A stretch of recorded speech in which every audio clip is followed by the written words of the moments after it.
యశోద ఆసుపత్రి నుంచి కేసీఆర్ డిశ్చార్జ్ అయ్యారు. యశోద ఆసుపత్రి నుంచి కేసీఆర్ నేరుగా నందినగర్లో తన నివాసానికి మరి కాసేపట్లో చేరుకోబోతున్నారు. యశోద ఆసుపత్రి దగ్గరకు ఈ మేరకు కేసీఆర్ అభిమానులు భారీగా తరలొచ్చారు. ఈ నెల 8 నుండి ఆసుపత్రిలోనే ఉన్నారు కేసీఆర్. ఈ నెల 8వ తారీఖున కేసీఆర్ కు తుంటి మార్పిడి ఆపరేషన్ జరిగింది. సక్సెస్ఫుల్ గా ఆపరేషన్ జరిగింది. అయితే 8 రోజుల పాటు ఆయన ఆసుపత్రిలోనే ఉన్నారు. వైద్యుల పర్యవేక్షణలో ఉన్నారు కేసీఆర్.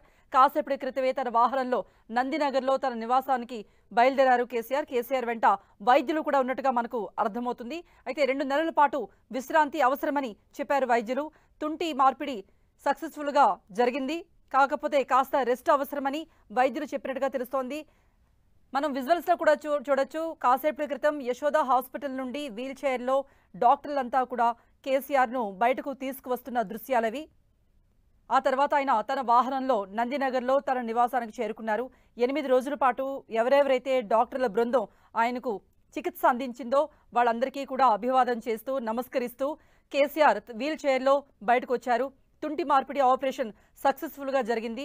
ఈ 8 రోజుల పాటు డాక్టర్ల పర్యవేక్షణలోనే ఉన్నారు. అయితే ఆయన మాట్లాడారు కూడా. అభిమానులను ఉద్దేశించి ఒక వీడియో కూడా రిలీజ్ చేశారు.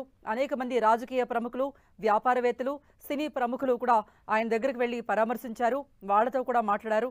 ఆ తర్వాత అభిమానులను ఉద్దేశించి ఎవరు కూడా ఇక్కడికి రావద్దు, ఇతర పేషెంట్కి ఎటువంటి ఇబ్బంది కలగకూడదు కాబట్టి ఎవరూ రావద్దంటూ అభ్యర్థించారు. అయినా సరే కేసీఆర్ అభిమానులంతా కూడా హాస్పిటల్ చుట్టూనే ఉన్నారు. ఆయన ఎప్పుడైనా డిశ్చార్జ్ చేసే అవకాశం ఉన్నందున ఆయన దగ్గర నుండి చూసి ఆయన ఆరోగ్య పరిస్థితి గురించి అక్కడ ఉన్నటువంటి సిబ్బంది ఎవరైనా చెప్తారేమోనని కార్యకర్తలు, అభిమానులంతా కూడా పడిగాపులు కాశారు. అయితే ఈ రోజు డిశ్చార్జ్ అయ్యారు కేసీఆర్. హాస్పిటల్ నుండి డిశ్చార్జ్ అవుతున్న దృశ్యాలు కూడా మనం చూసాం. ఇప్పుడైతే నందినగర్ నివాసానికి తన వాహనంలో వెళుతున్నారు.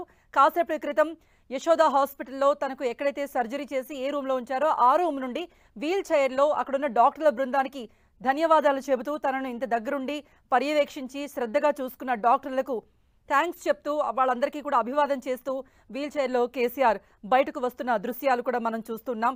8 రోజుల పాటు దగ్గరుండి యశోద వైద్యులు కేసీఆర్కు చికిత్స అందించారు.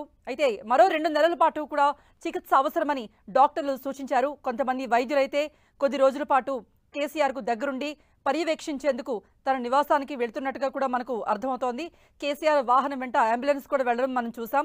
కొంతమంది కుటుంబ సభ్యులు కూడా కేసీఆర్ వెంట వెనుక వాహనంలో కూడా వాళ్ళు కూడా బయలుదేరారు. ప్రస్తుతం చూస్తున్న దృశ్యాలైతే యశోద హాస్పిటల్లో సర్జరీ తర్వాత 8 రోజుల తర్వాత డాక్టర్ల పర్యవేక్షించిన తర్వాత ఓకే డిశ్చార్జ్ చేయొచ్చని వైద్యులు నిర్ధారించిన తర్వాత వీల్ చైర్లో బయటకు వస్తూ అక్కడ డాక్టర్ల బృందంతో మాట్లాడుతూ వాళ్ళకి నమస్కరిస్తూ బయటకు వస్తున్న దృశ్యాలు కూడా మనం చూసాం.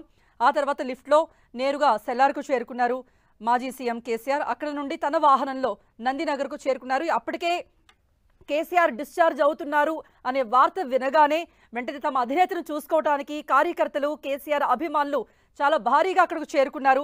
వాళ్ళందరినీ నిలువరించే ప్రయత్నం చేశారు భద్రతా సిబ్బంది. అయినప్పటికీ కూడా వాళ్ళంతా కదలలేదు. అయితే కేసీఆర్ వాహనం వెడుతున్న సమయంలో వాళ్ళని పక్కకు జరిపి వాళ్ళకి సర్ది చెప్పే ప్రయత్నం చేస్తూ కేసీఆర్ వాహనం కూడా ముందుకు వెళ్ళిపోయింది. నందినగర్లో తన నివాసానికి మరి కాసేపట్లో చేరుకోబోతున్నారు మాజీ సీఎం కేసీఆర్.